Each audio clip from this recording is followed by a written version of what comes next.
Murli notes, 20th January 2023. Scriptures of several religions are notorious for having altered the details of the male-female relationships of the main characters in their stories. In the Indian scriptures, it is claimed that Radha and Krishna were lovers. In fact, they were betrothed, and upon their marriage they were renamed Lakshmi and Narayan and became the Emperor and Empress of the Golden Age.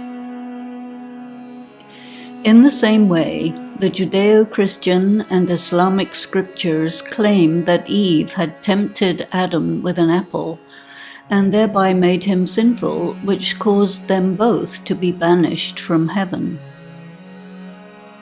The matter of Adam's first wife, Lilith, was deleted from the scriptures. Lilith had refused sexual contact and was subsequently defamed as a witch who eats children. Then finally her existence was removed from the narrative.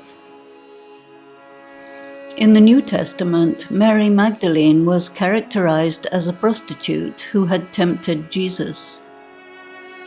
Only in the last century was this libelous statement corrected by the Christian religious authorities, and her reputation reinstated after hundreds of years of defamation.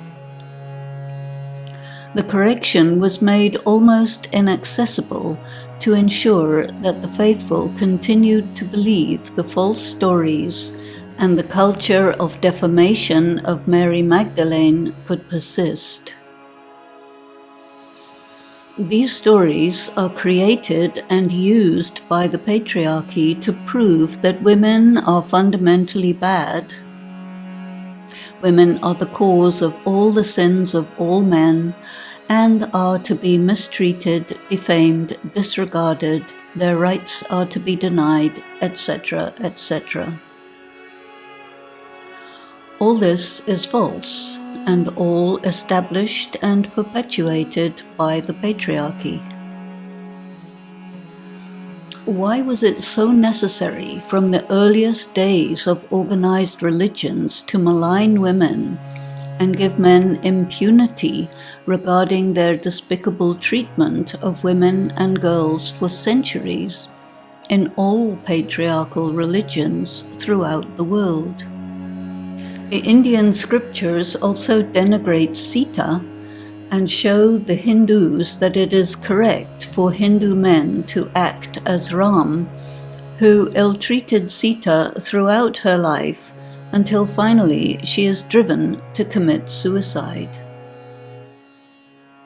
Interestingly, global culture is about the rape of the feminine, the rape of the planet Earth itself, which is characterized in mythology as a woman, Gaia, the Mother Earth.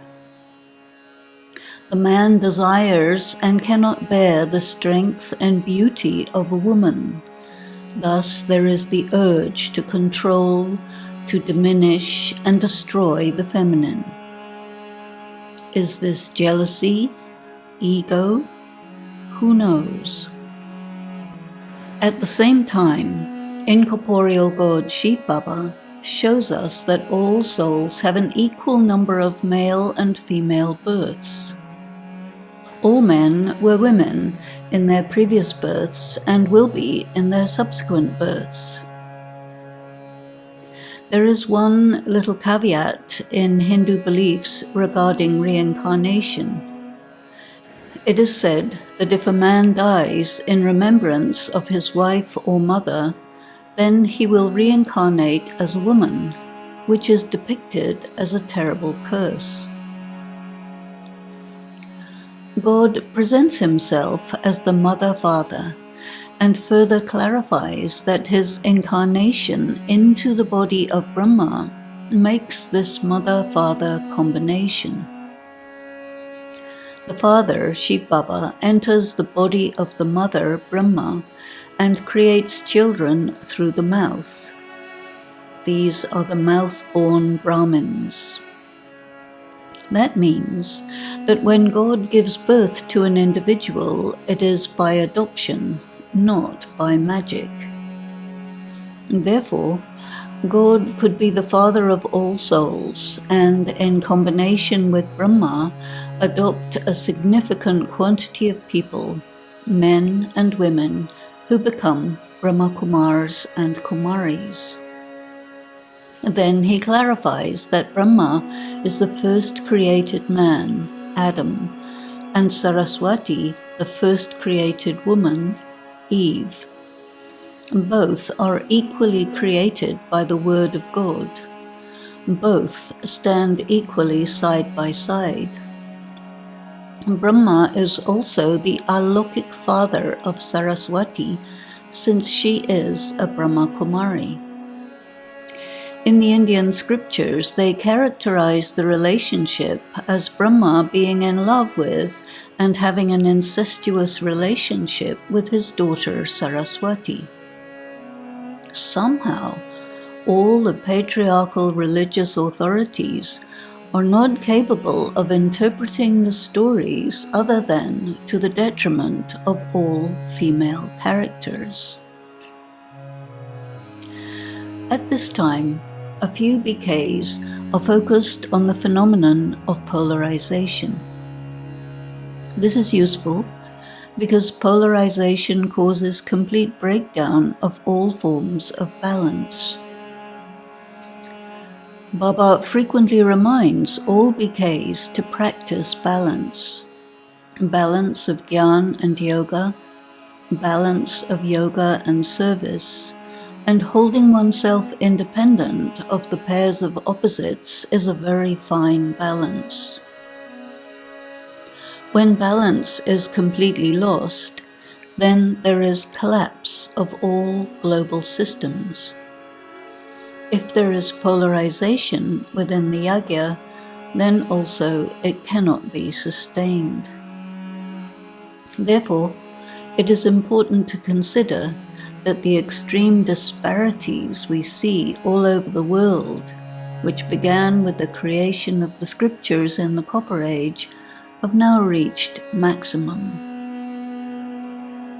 This is an ideal time for God to flip the world. When something is very far from balanced, it is hard to restore the balance. But, on the other hand, when the balance is on the edge of collapse, it takes just a small push to make the system fall. Baba's way is to let everything reach the extreme, and then there can be complete renewal. He does not repair broken things. He says of the sannyasis that their purity could uphold India for a good amount of time from the period of the Iron Age, but ultimately the levels of impurity had to reach their extreme. There is a spiritual law that says once the extreme is reached, then its opposite happens.